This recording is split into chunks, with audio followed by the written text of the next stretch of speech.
नमस्कार, मैं राकेश परमार और आप देख रहे हैं महत्वपूर्ण मुद्दा। मित्रों, महत्वपूर्ण मुद्दे में आज सबसे महत्वपूर्ण विषय सिर्फ ये था कि संजय राउत जो शिवसेना उद्धव ठाकरे गुट के ऑफिशियल प्रवक्ता हैं, शिवसेना का ऑफिशियल अखबार सामना के संपादक हैं, बाला साहब ठाकरे के विचारों को तिलांजलि देने वाले उनके अपने पुत्र उद्धव ठाकरे के सबसे नजदीकी सिपहसालार है। कहा जाता है कि जो उद्धव ठाकरे का राजनीतिक नाश हुआ उसके मेन सूत्रधार संजय राउत ही थे। वह संजय राउत ही ऐसे शख्स थे जिन्होंने उद्धव ठाकरे के दिमाग में यह बात डाला कि आप मुख्यमंत्री बन सकते हैं और आपको बनना ही चाहिए। जबकि बाला साहब ठाकरे का अपना मानना था कि मुख्यमंत्री बनने से ज्यादा मजा, आनंद और सुकून मुख्यमंत्री बनाने में है। अपना रिमोट वहां रख दो और उसको अपने रिमोट से कंट्रोल करो, जैसा उन्होंने जब तक वो जीवित रहे शिवसैनिक को मुख्यमंत्री बना करके ऐसा करते रहे। लेकिन संजय राउत ने बाला साहब ठाकरे के विचारों को उनके अपने ही पुत्र द्वारा तिलांजलि दिलवा करके जो देश दुनिया में श्री बाला साहब ठाकरे को अपमानित किया और उद्धव ठाकरे का राजनीतिक नाश किया, उसका कोई और उदाहरण नहीं है।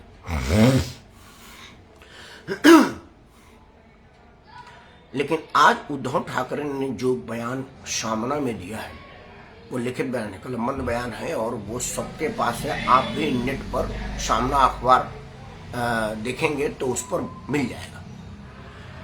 जैसा कि आपको पता है कि रशिया में एक विद्रोह हुआ था वैगनर आर ग्रुप के माध्यम से। पहले आप जानिए वैगनर ग्रुप क्या है। वैगनर ग्रुप है रशिया की रूस के राष्ट्रपति श्री व्लादिमीर पुतिन के निजी लड़ाके हैं। वो रशियन फौज के सिपाही नहीं है, रशिया के राजनीति से उनका कोई लेना देना नहीं है और न ही रशिया के संविधान के तहत वो बने हुए। वो सारे के सारे वो जो 16 फिल्म का डाला खाने की एक से छटे हुए बदमाश है। करीब मैक्सिमम लोगों को जेल की सजा हो चुकी है, वो जेल से रिटर्न है और कईयों पर तो इतनी ज्यादा केस है कि अगर 100, 200, 500 बार भी फांसी दी जाए तो वह कम है। उनके विषय में मशहूर है कि वो बड़ी विभत्सता से अपने दुश्मनों की हत्या करते हैं, पूरे परिवार की सफाया कर देते हैं और मारते इतने विभत्स तरीके से हैं कि जानवर भी शर्मा जाए।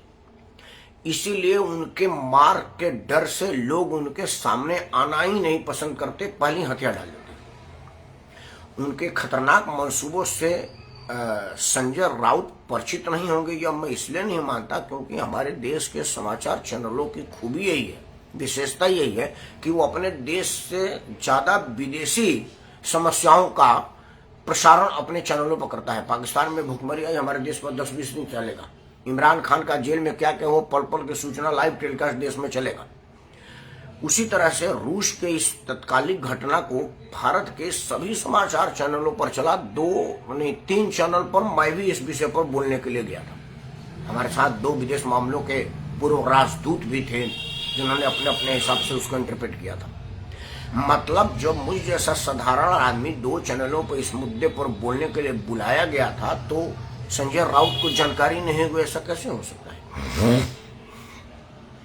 संजय राउत राज्यसभा सदस्य हैं और राज्यसभा सदस्य और लोकसभा सदस्य होने के नाते देश दुनिया की महत्वपूर्ण घटनाओं का अगले ही दिन या अगले पल प्रसारण और पहुंच संसदों के यहाँ पहुंचा दी जाती है, यह कानून में है।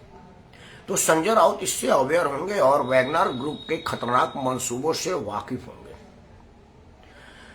तो क्या संजय राउत अपने लेख के माध्यम से देश भर के खतरनाक आतंकी, गुंडे, बदमाशों और देशद्रोहियों को मोदी के विरुद्ध लड़ाने के लिए एकत्र करने का प्रयास कर रहे हैं?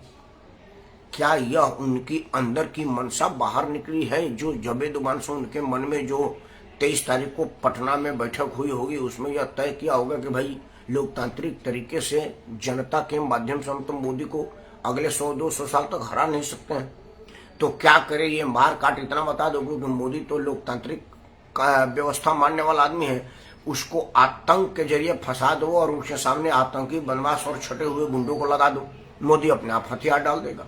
तो क्या इस तरह की किसी बुरी और विभत्स मनसे के उजागर उनके बेवकूफापन से हो गया का, जिस तरह से टूल किट्स के लीक हो जाने से वो देश विरोधी आंदोलनों का जानकारी पूरे देश को हो गया, तो क्या संजय राउत के एक बेवकूफाना से वो मंसूबे का ज्ञान सबको हो गया?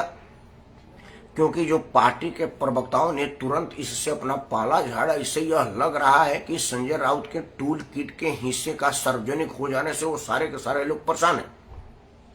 और अगर नहीं परेशान है, मेरी बयान झूठ है या मेरा आकलन गलत है, तो प्रवक्ताओं को सिर्फ यह बोल करके कि संजय राउत की मंशा अपनी मंशा है, हम तो लोकतांत्रिक तरीके से चुनाव हराना चाहते हैं और मोदी को सब मिल कर आएंगे, यह कहने से काम नहीं चलेगा। देश की जनता दिग्भ्रमित हो चुकी है और वो तभी जा करके इस पर भरोसा करेगी कि संजय राउत का खुद का कल्पना था, अगर वो लोग संजय राउत को इस गठबंधन से हटा करके अलग कर देंगे, यह कहते हुए कि भाई देश में प्रधानमंत्री को हराने के लिए लोकतांत्रिक तरीके से जनता के माध्यम से जनता के सामने और जनता को साथ में लेकर के जो तरीका हमारे संविधान निर्माताओं ने हमको दिया है, जो मोहनदास करमचंद गांधी ने बताया है, जो सुभाष चंद्र बोस ने बताया है, जो जवाहरलाल नेहरू, इंदिरा गांधी, चंद्रशेखर, विश्वनाथ प्रताप, पीवी नरसिम्हा, लाल बहादुर शास्त्री और बहुत सारे जो नेताओं ने हमको बताया हुआ है, लोकनायक जयप्रकाश नारायण ने बताया हुआ है, उन सब तरीकों से हम लड़ेंगे।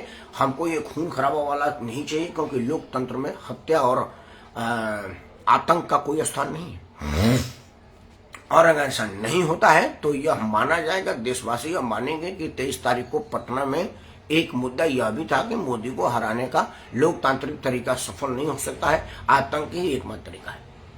यह मैं आशंका जाहिर करता हूं संजय राउत के मंशा को जान लेने के बाद, और यह मेरे को यह बोलने की शक्ति और बोलने का साहस इसलिए मिला क्योंकि समाचार चैनलों में अभी थोड़ी देर पहले जब मैं आपके सामने आया हूं, उसके पहले समाचार चैनलों पर आया था कि ममता बनर्जी ने पश्चिम बंगाल पहुंचते ही उन तमाम लोगों के विरुद्ध विषवमन करना शुरू कर दिया, उनका राजनीतिक विरोध करना शुरू कर दिया, जिनके साथ गलबहियां करने का 2024 में कसमें खाई थी और कही थी कि वी ऑल आर यूनाइट, हम सब एक हैं, यह स्पष्ट हो जाना चाहिए।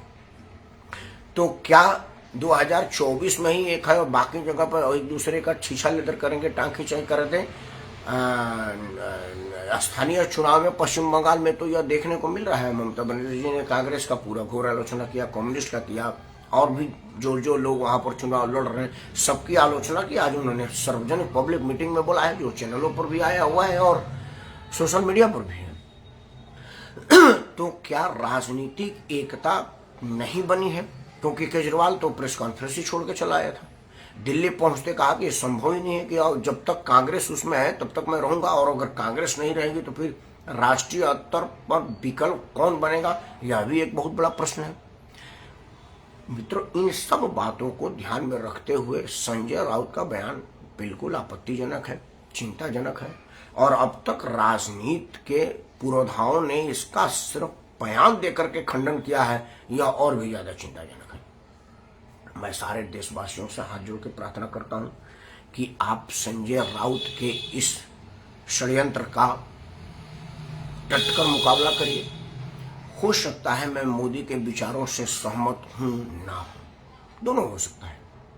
मैं अगर मोदी के विचारों से सहमत हूं तब भी मुझे मोदी विरोधियों की हत्या की बात सोचने का अधिकार नहीं मिल जाता, और यह नहीं मिलना चाहिए। और अगर मोदी का मैं समर्थक नहीं हूं तभी मोदी का हत्या का विचार करने का मेरे मन में ख्याल नहीं आनी चाहिए और नहीं आने देना चाहिए। यही लोकतांत्रिक तरीका है।